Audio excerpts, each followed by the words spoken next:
요즘 우리 교회에서 가장 핫한 사람이 있습니다. 여러분 누군지 알고 계십니까? 잘 모르실 것 같아요. 이름은 김수아 4세입니다. 아버지 이름은 김동현, 엄마 이름은 박은지, 할머니 이름은 그 김경자입니다. 우리 수아가 요즘에 우리 교회 전도왕입니다. 9명을 전도했어요. 9명을. 어린이 4명 했죠. 엄마 아버지 비롯해서 어른들 5명. 현재는 우리 교회 현재는 전도왕입니다. 9명을 전도해 왔습니다. 대단하죠? 그래서 제가 그 수하고 인터뷰를 해야 안 됩니까? 전도왕이니까. 수아야 올해 몇 명 전도할 거야? 그랬더니 목사리 100명이요. 100명 그러더라고요. 놀렐루야. 100명 100명 한답니다. 여러분 수아가 어떻게 이렇게 전도를 열심히 할 수 있을까요? 이유가 있습니다. 한번 볼까요? 메로나입니다. 메로나. 할머니가 전도할 때마다 메로나 2개씩 사주거든요. 얼마나 이 메로나 얼마나 좋아하는지 모릅니다. 그래서 저도 이야기하면서 제 방에 냉장고에 메로나 5개 사다 놨습니다. 오늘 성경에 보면은 수아처럼 아주 핫한 또 사람이 있습니다. 보면 누구냐면 우리가 알고 있는 베드로의 뜨거움이 여기에 있습니다. 사도행전 2장 또 40절 41절의 말씀 같이 한번 읽어보겠습니다. 또 여러 말로 확증하며 권하여 이르되 너희가 이 패역한 세대에서 구원을 받으라 하니 그 말을 받은 사람들은 세례를 받음에 이날에 신도의 수가 3,000이나 더하더라. 그렇죠. 여러분 성경에 놀라운 역사가 일어나게 된 거죠. 성령의 역사는 가장 우리 입술 속에 무엇이 드러날 때에 그 사람에게 놀라운 역사가 일어나냐면요, 그건 뭐냐면 우리의 입술을 통해서 구원을 받으라, 구원을 받으라고 말할 때에 성령의 역사가 일어나게 되는 겁니다. 3,000명이잖아요. 아마 성경에 보면 3,000명이 더 많은 사람들이 더 아마 전도가 되었을 것입니다. 여러분 성령이 우리에게 임하게 되면 우리의 생각을 훌쩍 넘어갑니다. 내가 기준으로 잡고 있는 것 훌쩍 넘어갑니다. 도저히 변화되지 않을 것 같은 사람들이 성령의 역사가 일어나면 돌아오게 됩니다. 성령의 역사가 놀랍도록 일어나게 되면 우리 속에 정말 불가능이죠. 도저히 일어나지 않을 것 같은 그 일들이 현실로 바로 내가 경험하게 되는 겁니다. 여러분 그래서요, 성령의 놀라운 역사를 경험한 사람들은 굳이 설명이 필요 없습니다. 이해시킬 필요가 없습니다. 왜냐하면 성령의 역사는 뛰어넘는 이 역사들은 이미 그 사람이 경험했기 때문에 설명이 필요 없는 겁니다. 내가 경험했기 때문에 그래요. 내가 경험했기 때문에. 내가 경험하면 그런 이해하는 것 굳이 필요하지 않습니다. 이미 이해해서 믿음으로 넘어가 있기 때문에 그래요. 성령 그래요? 저는 올 한 해 우리 교회의 이런 전도를 통해서 특별히 성령의 놀라운 신비가 드러나는 놀라운 은혜를 놀랍도록 주시기를 소망합니다. 우리 교회 학교로부터요, 우리 장년부 이르기까지. 여러분 그걸 어떻게 하면 우리 교회 이런 전도에 회심케 되는 놀라운 일들이 또 성령의 신비로움이 우리 가운데 놀랍도록 일어나게 될까요? 그것은 바로 우리가 알고 있는 이 죄를 통해서 성령의 놀라운 역사가 우리에게 일어나게 된다는 것입니다. 여러분 그럼 우리 죄에 대해서 한번 살펴볼까요? 우리 팀 켈러 목사님의 내가 만든 신이라는 책이 있습니다. 거기에 보면 우리 믿는 사람들과 믿지 않는 사람들의 이 죄에 대해서 설명을 아주 잘해두고 있습니다. 그건 뭐냐면은 여러분 믿지 않는 사람들이 한번 전도해 보셨죠, 그죠? 죄에 대해서 한번 얘기해 보신 적이 있죠. 근데 그분들이 잘 들을 수도 있지만 아마 때로는 그분들이 잘 이해하지 못한다는 생각이 좀 들지 않던가요? 이렇게 되어 있습니다. 여러분 믿지 않는 사람들은 이 얘기할 때에 죄에 대해서 얘기할 때에 그 사람들은 규범이라고 얘기합니다. 도덕이라고 이해합니다. 법을 어겼다라고 이해를 합니다. 다르죠? 그런데 우리 믿음의 사람들은 이런 일을 범했을 때 뭐라고 말해요? 죄를 범했다라고 말합니다. 차이가 있죠? 여러분 그래서 믿지 않는 사람들은 우리가 사용하는 단어 자체가 사용이 다르기 때문에 이 죄를 바라보는 단어가 다르기 때문에 이질감을 느낍니다. 그리고 이렇게 질문하죠. 이들은 믿지 않는 사람들은 그러면 기독교에서 말하는 왜 그 말하는 그 죄라는 것을 우리는 왜 그렇게 지켜야 되냐라고 반문하기 시작합니다. 생각이 다르기 때문인 거죠. 아마 그래서 이분들은 죄라고 얘기할 때에 우리는 지금은 너무 은혜스러운 단어인데도 불구하고 믿지 않는 사람들이 죄를 설명하면요 거부감을 일으킵니다. 이질감을 일으킵니다. 내가 왜 죄인일까요? 내가 왜 죄인일까? 이질감을 당연히 느끼고 질문합니다. 그러면 그들은 여전히 죄가 아니라 뭘 어겼다고 말해요? 법을 어겼다라고 말합니다. 도덕적으로 내가 있다면 그런 것이 있다라고 다 받아들입니다. 그러니까 우리랑 이 얘기가 전혀 다르기 때문에 여러분이 삶의 자리에 이야기할 때에 그들과 다르게 이야기될 수밖에 없는 거죠. 그러면 이 죄라는 것은 그러면 우리 기독교인들만 계속 가지고 있는 이 얘기일까요? 그럼 믿지 않는 사람들은 이 죄랑 전혀 상관없는 삶을 살아가는 것일까요? 그렇지 않습니다. 이들에게도 이 믿지 않는 사람들에게도 이 죄라는 문제는 똑같이 적용이 됩니다. 알고 보면 성경에서 우리에게 구체적으로 죄를 원죄로부터 일어난 수많은 이들의 갈래를 이렇게도 설명하죠. 로마서 1장 29절 31절의 말씀 읽어보겠습니다. 곧 모든 불의, 추악, 탐욕, 악의가 가득한 자요, 시기, 살인, 분쟁, 사기, 악독이 가득한 자요, 수근수근하는 자요, 비방하는 자요, 하나님께서 미워하시는 자요, 능욕하는 자요, 교만한 자요, 자랑하는 자요, 악을 도모하는 자요, 부모를 거역하는 자요, 우매한 자요, 배악하는 자요, 무정한 자요, 무자비한 자라라. 그렇죠. 그럼 여기에 여러분 해당되지 않는 사람이 있을까요? 믿지 않는 사람들은 여기 해당되지 않습니까? 다 해당됩니다. 다 해당됩니다. 제가 종종 성경을 조금 더 설명하기 위해서 이런 얘기할 때에 만나보면요 그분들이 죄인이란 단어를 말하기 전에 이런 얘기를 하면 당연히 그렇다라고 인정합니다. 이분들이 이렇게 반문해요. 목사님, 아니 그 정도 어기지 않고 살아가는 사람이 이 세상에 누가 있습니까? 라고 말합니다. 정답이죠 사실은. 아니 목사님, 이 세상에 살아가면서 그렇게 다 어기지 않고 살아간 누가 있겠어요? 라고 말합니다. 나는 목사님 그 정도까지 신경 쓰면 세상 못 삽니다 라고 얘기합니다. 근데 이들이 때로 우리들이 간과하는 것이 있습니다. 그건 뭐냐면 문제로 보지 않기 때문에 수많은 문제가 반복이 되어도 죄를 범하고 살아간다는 겁니다. 놀랍죠? 이것이 문제라고 보지 않기 때문에 문제를 계속해서 반복하고 일으키며 살아가고 죄에 대해서 여전히 죄를 모르고 살아간다는 겁니다. 그것을 사람들은 모르고 살아가는 겁니다. 자기가 얼마나 이 문제가 자기 안에 이기적인 판단의 기준으로 살아간다는 것 정말 모르고 살아갑니다. 그래서 사사기 21장 25절에 이렇게 말씀 주셔요. 그때에 이스라엘의 왕이 없으므로 사람이 각기 자기의 소견에 옳은 대로 행하였더라. 왜 그 당시에 수많은 사람들이 죄악이 범람했을까요? 그 사람들이 죄라고 보지 않고 평범하게 가나안 땅에 살고 있는 사람처럼 도덕이라고 본 겁니다. 그 가나안에 살고 있는 다른 사람들처럼 그냥 규범이라고 생각하는 겁니다. 남들이 다 어기고 살아가니까 똑같이 죄라고 생각하고 평범하게 다 어기고 살아가는 겁니다. 이 정도는 다 그렇게 어기고 살아가는 거죠 라고 생각하고 살아갔던 겁니다. 문제가 되어도 문제를 바라보지 않고 문제가 이미 반복되고 있는 죄인데도 불구하고 죄라고 생각하지 않는 겁니다. 결국 성경은 우리에게 이것을 자기 이기적인 기준에서 일어났던 이 수많은 범죄들을 우상숭배라고 이야기합니다. 놀랍죠? 우상숭배 끝은 어디입니까? 결국 자기 이기적인 삶으로 끝나는 인생의 죽음으로, 하나님이 없는 죽음으로 끝이 나는 세상으로 살아가게 됩니다. 그걸 경고하는 거죠. 여러분, 그래서 예수님이 이 땅에 우리들의 이 죄를 위해서 십자가를 지셔야만 했던 것입니다.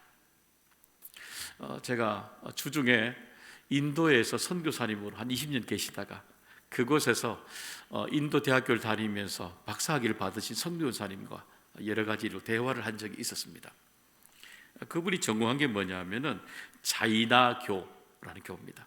혹시 여러분 들어보셨어요? 힌두에 자이나교라고 있습니다. 한번 찾아보시면 나옵니다. 이분은 좀 겉보기엔 조금 더 과감하게 좀 다닙니다. 옷을 다 벗고 다니거든요. 그 이유가 있습니다. 그들은 이제 그 자이나교에 힌두에 들어오기 시작할 때 딕시아라고 합니다. 세상과 모든 것을 단절합니다. 단절하는 의미로 걸치고 있던 것 다 벗어버립니다. 굳이 속세 보이는 때를 벗기기 위해서 노력할 우리처럼 목욕 잘 안 합니다. 속세 때는 굳이 예전하지 않습니다. 속세 거니까. 무소유입니다. 먹는 게 없어요. 그래서 자기들이 해먹는 게 없기 때문에 사람들에게 받아서 먹고 살아갑니다. 단절합니다. 철저하게 단절된 생활을 가지고 그들은 삶을 쭉 살아갑니다. 철저한 금욕주의로 살아갑니다. 더 높은 것 추구합니다. 더 높은 단계를 가져가기 위해서 그렇게 수련하고 또 수련한다는 것입니다. 가족들요 다 끊고 삽니다. 그래야만이 조금 더 높은 도의 덕에 이르른다, 깨달음에 이르른다고 생각하는 거죠. 그리고 일평생 동안 그들은 또 이 자이나교에서는 좀 더 높은 단계에 수련하기 위해서 고행도 기꺼이 철저하게 금욕적인 생활하고 살아가게 됩니다. 그들은 우리와 이야기하는 보게 되면, 우리 크리스찬들하고 이야기하게 되면은 우리들에게 이렇게 말합니다. 굉장히 얕다 말합니다. 단순하다고 이야기합니다. 왜냐하면 이 자이나 교회 이 베이스에 들어가게 되면 철학적인 질문이 굉장히 많거든요. 깊이 있는 얘기가 얼마나 많은 줄 모릅니다. 그들의 인생의 사고학은 수많은 게 많이 있거든요. 그러다 보니까 거기에서 드러나고 질문하는 것들이 우리 크리스찬들하고 대화했을 때 의외로 그들보다도 단순하다는 걸 많이 느낀다고 합니다. 그래서 우리들에게 진리에 대한 고민이 많이 없다라고 그들은 많이 이야기하게 됩니다. 그리고 지금도 인도에 있는 수많은 젊은이들이 이 자이나교에 들어가기 위해서요, 젊은 친구들이 식자층들이 헌신하고 이 자이나교에 이 딕시합니다. 세상을 버리고 깨달음을 위해서, 그 높은 깨달음을 위해서 이 자이나교에 들어가고 있다는 겁니다. 문제는 그 선교사님도 거기서 깨달은 거지만 문제는 이겁니다. 그 높은 경지 위로 쭉쭉 올라가고자 하는 높은 경지에 그럼 이릅니까? 그 안에 있는 수많은 사람들도 그들이 말한 높이, 최고의 높이까지, 그 진리라고 말하는 그 높이까지 올라간 사람 아무도 없습니다. 아무도 없습니다. 결국 높이, 진리에 이르기까지 올라가기 위해서 올라가지만 아무도 못 가고 결국에는 윤회입니다. 불교에서 윤회가 나온 것이 아니라 여러분 힌두에서 윤회가 나온 거예요. 결국 윤회로 돌아갑니다. 그 다음으로 넘어가 버립니다. 왜 그들은 진리에 못 이르게 될까요? 그들이 모르는 것이 하나 있습니다. 종종 우리가 빠뜨리는 겁니다. 그것은 뭐냐면은 우리 누구나 완벽한 사람은 아무도 없다는 겁니다. 누구나 그들일지라도 우리가 똑같이 죄를 지고 살아가는 연약한 똑같은 인간이라는 것을 그들은 여전히 모르고 살아가기 때문인 것입니다. 그럼 예수님은 우리에게 이들이 복잡하게 말하는, 더 높이 있는 철학적인 질문에 말하는 더 높이 있는 그 높은 진리를 예수님은 그러면 우리에게 어떻게 말씀하실까요? 예수님은 반대입니다. 우리가 올라가는 것이 아니라 예수님은 그 진리의 말씀을 가르쳐 주시기 위해서 우리에게 반대로 이 땅에 내려오셨습니다. 내려오셨어요. 인간의 몸으로 내려오셔서 우리에게 그 진리라는 것이 어떤 것이 우리에게 보여주셨습니다. 그 복잡한 진리 아닙니다. 그 모든 진리들은 예수 그리스도께서 십자가의 죽으심을 통해서 모든 것들을, 그 깨달음들을, 십자가의 모든 이 죄 해결되지 않는 인생의 문제들을 다 가지고 십자가에 죽으셨습니다. 놀랍죠? 그리고 예수님을 만난 인생들을 향해서 인생이 가지는 그 진리와 보화들을 인간의 깨달음이 아니라 하늘로부터 우리에게 쏟아부어 주시는 겁니다. 골로새서 2장 2절 3절에 이렇게 말씀 주시고 있습니다. 읽어보겠습니다. 이는 그들로 마음의 위안을 받고 사랑 안에서 연합하여 확실한 이해의 모든 풍성함과 하나님의 비밀인 그리스도를 깨닫게 하려 함이니 그 안에는 지혜와 지식의 모든 보화가 감추어져 있느니라. 그렇죠. 예수 그리스도를 깨닫게 되면 어떤 일이 있어요? 그 안에는, 예수 그리스도를 깨닫게 되면 그 안에는 우리 세상에 비교할 수 없는 하늘의 수많은 지혜가 우리에게 쏟아집니다. 깨닫게 하셔요. 수많은 지혜가 하늘로 올라가는 것이 지혜가 아니라 이 땅에 오시는 예수 그리스도를 통해서 수많은 지혜를 알게 됩니다.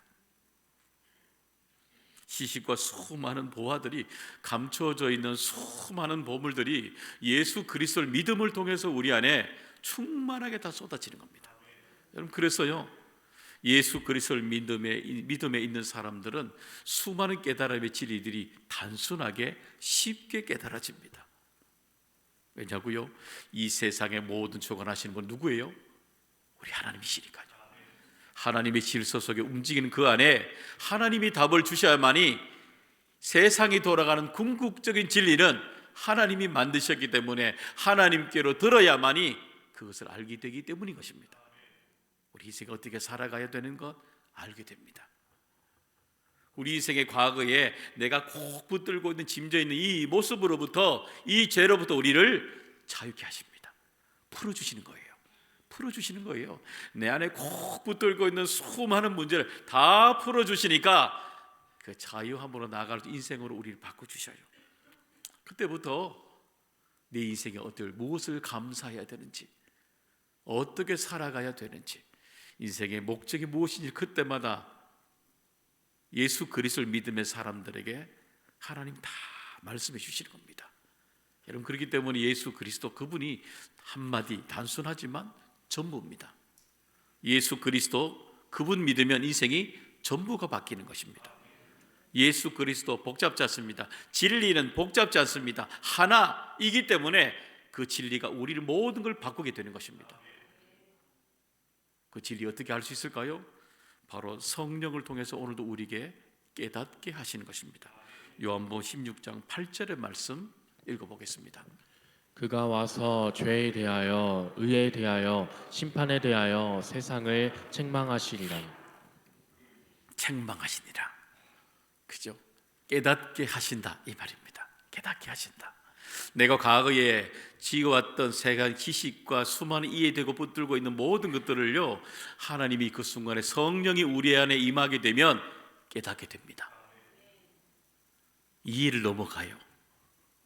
복잡하게 설명되지 않아도 이해를 넘어가서 성령이 우리에게 임하시게 되면 이해가 아니라 이해를 넘어가서 믿음으로 아멘 받아들입니다. 그렇구나. 그 짧은 순간에 인생의 수많은 몇십 년 동안 질문해 왔던 거 있지 않습니까? 그 짧은 순간에 성령이 임하면, 그 1분 1초 안에 성령이 임하면 모든 깨달음이 뒤집어집니다. 성령에는 놀라운 신비가 일어나게 되는 것입니다. 요즘 그 베이직 교회라고 조정민 목사님 혹시 여러분 아십니까? 이분 책도 많이 냈어요. 책도 제가 그분 책도 여전히 읽고 있는데 아마 여러분 책을 보셔도 좋은 책 같아요. 왜 예수님인가? 라는 책이 있습니다. 거기에서 자기의 삶의 간증을, 예수 그리스도를 믿고 목사가 된 그 간증을 이렇게 싣고 있습니다. 결혼할 때에 우리 그 아내 되시는 그 사모님은 모태 신앙이었습니다. 그래서 모태 신앙이고 본인은 이제 불교 모태 신앙이거든요. 불교. 그래서 아내를 너무 사랑하니까 결혼해야 되니까 보통 우리 믿음의 자녀들이, 우리 자매들이 그렇게 얘기하잖아요. 나하고 결혼하려고 그러면 꼭 교회 가야 돼 라고 말하잖아요. 그죠? 그러면 남자들이 보통 그렇게 결혼하고 싶으면 어떻게 말합니까? 거짓말합니다. 거짓말. 그래, 나 결혼하기로 꼭 갈게. 그리고 예행 연습한다고 따라도 다니잖아요. 그죠? 좋은 한이 있어도 결혼해야 되니까.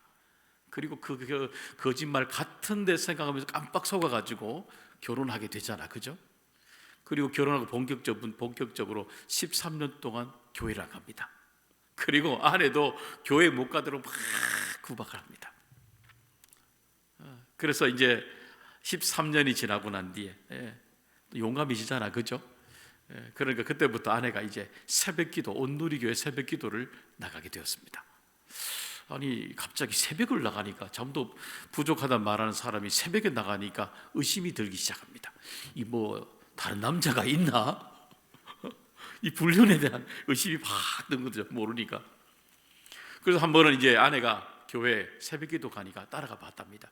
뒤에 이렇게 앉아 보니까 예배를 다 마치고 나니까 기도를 하는데 이 아내가 막 방언으로 막 기도하는 겁니다. 방언을 막 기도하니까 믿지 않는 사람들의 여러분 방언 기도가 어떻게 들리겠어요?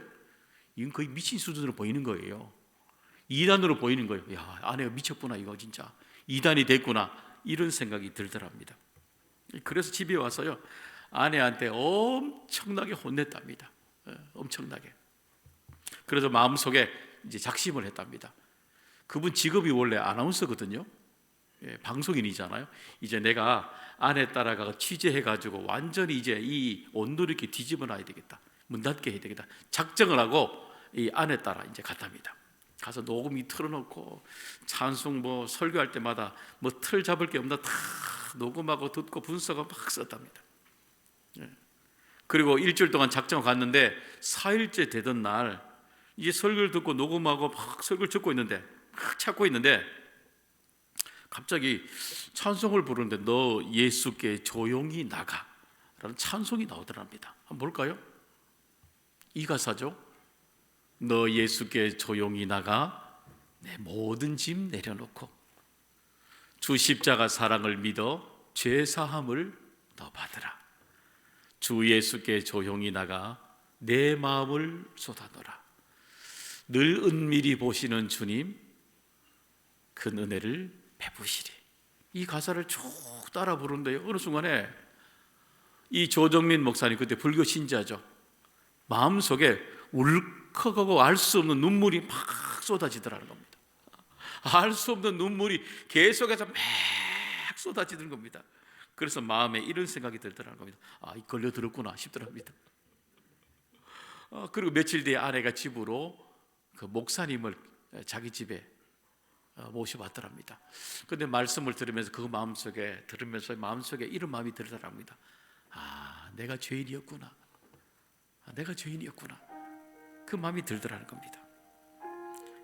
그래서 그동안 그가 모태 불교 신자입니다. 그래서요 그 깨달음에 목말라서 절에 들어가서 출가를 해서 살기도 했답니다. 그거 알려고요. 그런데 그렇게 찾지 못했던 그 진리가 그가 하나님 말씀 속에서 깨닫게 되었다라고 이야기 간증을 하고 있었습니다. 그리고 그 간증에 있었던 그 진리를 그는 성경을 통해서 우리에게 똑같이 들려줍니다. 이렇게요 진리를 알지니 진리가 어떻게 해요? 우리를 자유케 하리라. 진리가 우리를 자유케 합니다.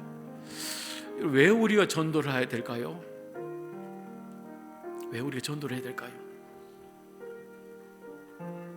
여전히 과거의 수많은 굴레로부터 얽혀 살아가고 있는 수많은 사람들이 그 목마름으로부터 하나님께로 돌아와야 되는 인생이 변해져야 되기 때문인 것입니다. 성령의 놀라운 신비가 여전히 우리에게 임하게 되는 것입니다. 그래서 하나님이 가장 기뻐하시는 이 전도를 통해서 사람이 변하고 가정이 변해가고 가정이 치유가 되고 국가가 치유되는 놀라운 역사는 또 전도를 통해서 일어나게 되는 것입니다. 거룩한 욕심 좀 내죠. 이 전도왕 우리 수한테 뺏겨야 되겠습니까? 우리도 거룩하게 욕심을 내면서 교회가 정말 성령의 신비가 놀랍도록 임하는 전도 축제가 우리 5월에 또 10월에 일어나길 간절히 소망합니다. 이 신비 나누길 원합니다. 예수 그리스도 그 인생을 만날 때 우리 과거와 현재 미래가 다 벌었습니다. 그리고 그 기쁨으로 오늘 우리 매일마다 천국의 삶을 누리고 살아가게 되는 것입니다. 그런 은혜 우리 모두에게 있기를 주님의 이름으로 축복합니다.